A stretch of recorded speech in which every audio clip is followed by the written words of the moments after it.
ಎಲ್ರಿಗೂ ನಮಸ್ಕಾರ. ನಾವು ಇವತ್ತು ಕರ್ಮಯೋಗದ 8ನೆಯ ಶ್ಲೋಕದ ಪರಿಚಯವನ್ನು ಮಾಡಿಕೊಳ್ಳೋಣ. ಶ್ಲೋಕ ಹೀಗಿದೆ: ನಿಯತಂಕುರು ಕರ್ಮತ್ವಂ ಕರ್ಮಜ್ಯಾಯೋ ಹ್ಯಕರ್ಮಣಃ ಶರೀರ ಯಾತ್ರಾಪಿ ಚ ತೇ ನ ಪ್ರಸಿದ್ಧೇದ ಕರ್ಮಣಃ. ಈ ಶ್ಲೋಕದ ಅರ್ಥ ಈ ರೀತಿ ಇದೆ: ನಿನ್ನ ನಿಯಮಿತವಾದ ಕರ್ಮವನ್ನು ನೀನು ಮಾಡು. ಆ ಕರ್ಮವನ್ನು ಮಾಡೋದು ಮಾಡದೇ ಇರೋದಕ್ಕಿಂತ ಅಂತೂ ಖಂಡಿತ ಉತ್ತಮ.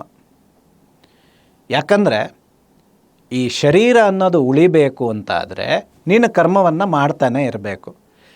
ಕರ್ಮವನ್ನು ಮಾಡಲಿಲ್ಲ ಅಂದರೆ ನಿಮಗೆ ಶರೀರವನ್ನು ಉಳಿಸ್ಕೊಳ್ಳೋಕ್ಕಾಗೋದಿಲ್ಲ.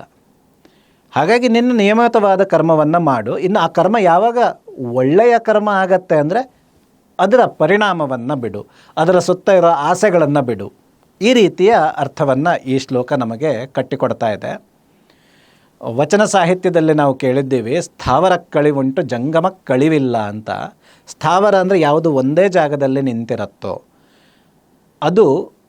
ಅದು ನಾಶವಾಗತ್ತೆ.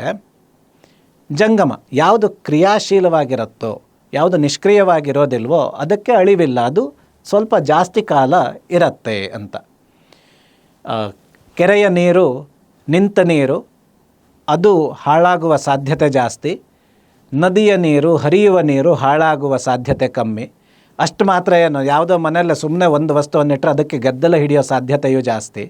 ಅದೇ ನಾವು ಯಾವುದೋ ಒಂದು ಪುಸ್ತಕವನ್ನು ಆಗಾಗ ತೆಗೆದು ನೋಡ್ತಾ ಇದ್ದರೆ ಅದರಲ್ಲಿ ಚಟುವಟಿಕೆ ಇರೋದರಿಂದ ಅದು ಹಾಳಾಗೋದಿಲ್ಲ. ಇವೆಲ್ಲ ನಮ್ಮ ನಿತ್ಯ ಜೀವನದ ಉದಾಹರಣೆಗಳೇ.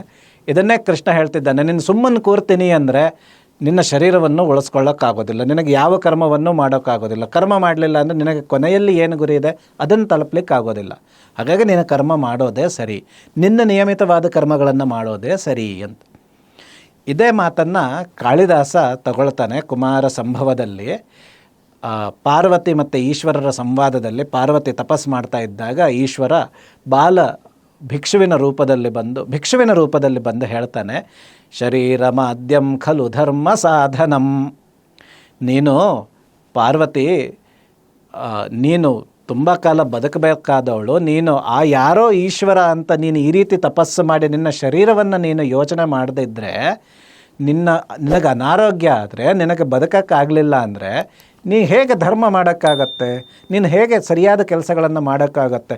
ಶರೀರ ಇದ್ದರೆ ತಾನೇ ಧರ್ಮ ಅಂತ ಇದೇ ಮಾತನ್ನು ಕಾಳಿದಾಸ ಕುಮಾರ ಸಂಭವದಲ್ಲಿ ಕೂಡ ತಗೊಂಡಿದ್ದಾನೆ. ಎಲ್ರಿಗೂ ನಮಸ್ಕಾರ.